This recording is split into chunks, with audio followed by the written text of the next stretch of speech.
Let's do this.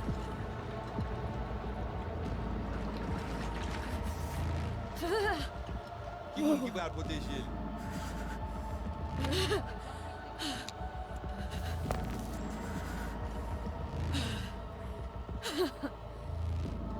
Okay. What now? Barré. Johnny? You barré? On a le plancher.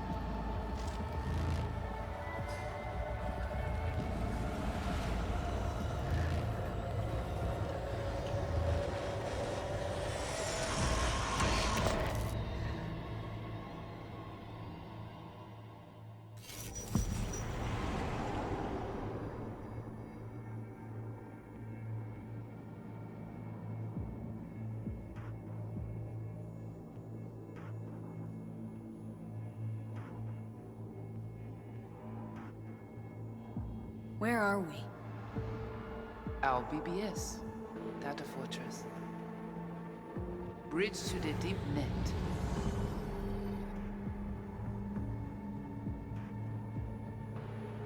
Beyond, there are no borders.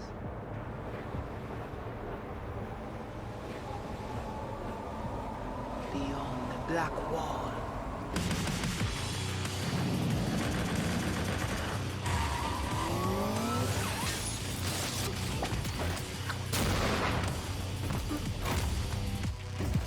Welcome to the Cyberpunk 2077 2019 Deep Dive video. In last year's gameplay reveal, we showed you our vision for the world of Cyberpunk 2077, its quests, and visual design. This year, we'd like to give you a peek at some of the playstyles you'll be able to adopt as your character progresses through the story. Here goes nothing. You're about to see sequences embodying two distinct approaches to playing Cyberpunk. We'll show you a strong solo build, that is, a character who focuses on employing blunt force and taking instant action. And a Netrunner build, a playstyle taking frequent advantage of stealth tactics, hacking, and battlefield control achieved using malicious software. Additionally, you'll learn more about Pacifica, one of the game's districts, two gangs, the Animals and the Voodoo Boys, and you'll see glimpses of Johnny Silverhand, the digital construct who haunts our main character, V. A word of caution. Given that the video covers a section of the game deep into the main storyline, we have edited the footage to contain as few spoilers as possible. Be aware that the gameplay as presented does reveal characters and locations you'll see while playing the game's main story arc. So watch at your own discretion. Where are we headed? As Peralez's campaign promise, This way. In this video, you'll experience a segment of a quest from the middle of the game. We're currently in Pacifica, one of Night City's 6 unique districts. You know Pacifica well. Nah. You guys aren't exactly great at rolling out the welcome mat for outsiders. It was designed to be a tourist hotspot within the city. As you can see, this didn't pan out. When uncertainty struck the global economy, investors pulled their funding, leaving most establishments unfinished. It's one of those places where expectations and reality collided, resulting in a heap of disappointment. Ongoing gang wars plague this part of the city. Outsiders don't come here if they don't have to. Even by Night City's standards, it's dangerous to those unfamiliar with it. Taking a casual stroll here would not be a good idea. A fast motorbike or armor-plated car would be the safer option. But places like this have their advantages. If you're in need of rare goods or illegal cyberware, Pacifica's bustling local markets are a good place to start your search. The Grand Imperial Mall is a whole other story. It was one of the last developments in Pacifica to lose its funding. Until recently it stood vacant, but now a gang called the Animals has moved in for reasons unknown. Something's not going right for the big guy up top. And that's what we need to learn in order to earn the trust of the Voodoo Boys, the Animals' rivals. What the hell? Could fucking tell me what you plan to do first. You take job. You do what I say. So you jack in now. the many gangs in Cyberpunk 2077, the Voodoo Boys are the most skilled at using the net. You have now seen Pedrezo Agüe, our subnet. Why? What for? You are my vessel now. Through Agüe, I see what you see, hear what you hear. This mysterious gang of highly skilled netrunners has close ties to the local Haitian community. You are V? We have been waiting. Haitians settled in Pacifica in the 2060s after natural disasters struck their island and forced them to emigrate en masse. The Voodoo Boys gang formed around this same time, though at a smaller scale. Now the gang effectively rules Pacifica. The Voodoo Boys don't usually work with outsiders. Lucky for us, it seems they're prepared to make an exception this time. Mr. Hand sent me. He said you got merc work needs doing. Still, to earn their trust, we need to prove our worth.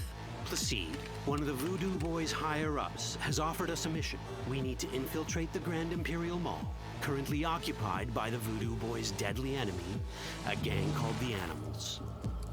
20:35:07. 3 seconds before, poof, the camionette. We try to learn where the camionette come from. The Animals are not your normal gang. Their presence in Pacifica is suspicious. They value might above all else and wear melee combat implants to raise their prowess in combat. Their beverage of choice is juice, a potent strength and speed-enhancing concoction. As sought-after bouncers, they're usually dispersed throughout town. As skilled street-level business types, they've cornered the market in illegal substances and underground live-or-die prize fights. When they converge in one spot, it's for something big. It's then they appoint the fastest and strongest among them as their ad hoc leader. In this case, it's a woman named Sasquatch. Said you wanted my vet. Inside. No. As far as I remember, you said no bone brain buffaloes on steroids. Afraid that's the cost of doing biz. This is the tech Placide was talking about. It seems non-standard for the Animals. And this is where we come in. Getting to the van won't be easy, but we're more than qualified for the job, which we can complete in one of many ways. The character creation in Cyberpunk 2077 is the kind you'd expect from a full-fledged RPG. You start by choosing your past, important because this unlocks special options at important story junctures. You also fully customize your character using a deep customization system that spans not only your look and style, but also your abilities. Cyberpunk 2077 does not feature fixed classes. Instead, it has a fluid class system that allows players to mix and match a wide range of abilities to suit their playstyles. You can create a strong solo character, a skilled netrunner, or any other hybrid class you can imagine.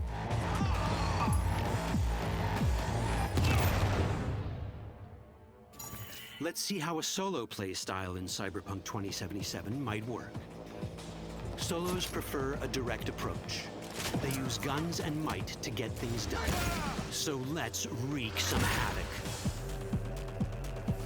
With our enhanced strength, we can strip this turret of its weapons and give the Animals a taste of their own medicine.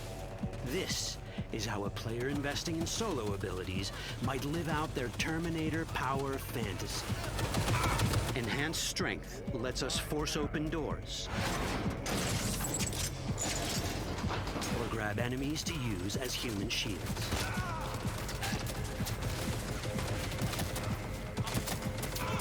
We also gain access to powerful melee combat cyberware.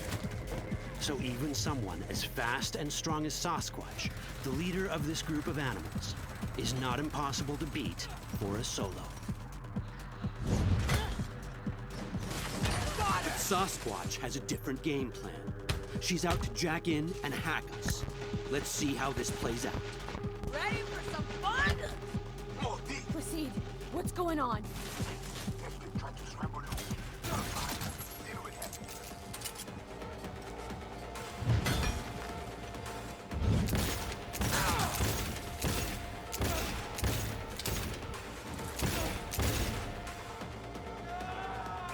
It's our choice if we want to finish her off or spare her. Your Cyberpunk, your rules.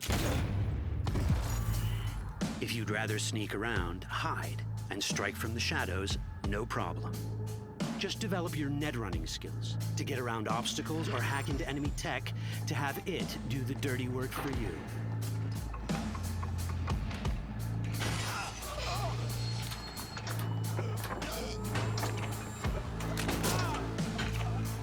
Netrunning abilities mean hacking skills that let us use our cyber deck to breach access points.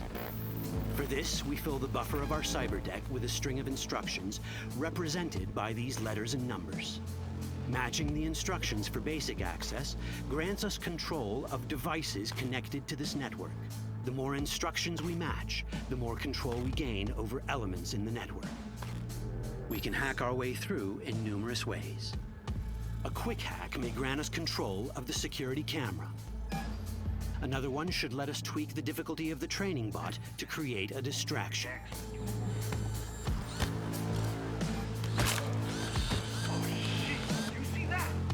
With our nanowire, we can even hack this guy's implants from a distance.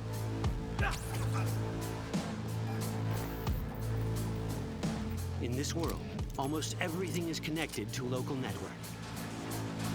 And that means it can be hacked. Ours is a wolf.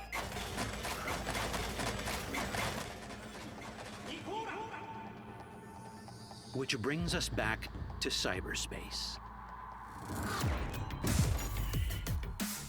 You don't get to do anything in the net unnoticed. There's always someone watching. It could be corpos, or even worse, it could be Netwatch. And that is exactly the case here. Pacifica, they hunt Agwe. Who is they? Netwatch. They're always out to fuck us. Netwatch and the Voodoo Boys are like fire and ice. The first of these wants to maintain the old order and protect people from AI anarchy originating from beyond the Black Wall. The Voodoo Boys want to establish contact with the free AIs. They believe this will enable their boundless expansion on the net and grant them the upper hand over Netwatch. Netwatch sees this as the end of the world. Both are right. Whoa, hey, easy. How you deal with the Netwatch agent is entirely up to you. Do we side with the gang? Choosing to be on Netwatch's bad side is never wise. But can we really trust the Voodoo Boys? You set me up! As you can see, we have many possible options. But in each case, we take a risk. Think I'll just stick to my plan.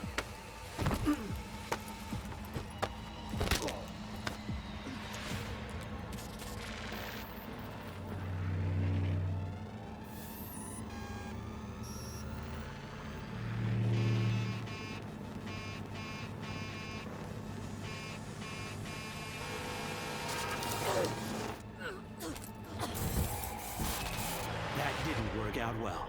In the world of Cyberpunk, few things go as planned. And that was just a glimpse of how complex the branching storyline in Cyberpunk 2077 can get. Every decision you make will have consequences. Your choices will shape how the world reacts to you and affect your relationships with those around you. One of those relationships is special. Ever heard of Johnny Silverhand? A rebel rocker boy who will be your companion throughout your adventure in Night City? Come on, really think they give a rat's dick how you look? Like everyone in Cyberpunk 2077, he has his own agenda. You'll decide if he'll be your ally or your enemy. And that chip in your head, the one thanks to which Johnny lives inside your mind. Well, that's a story for another time. All that chip in it!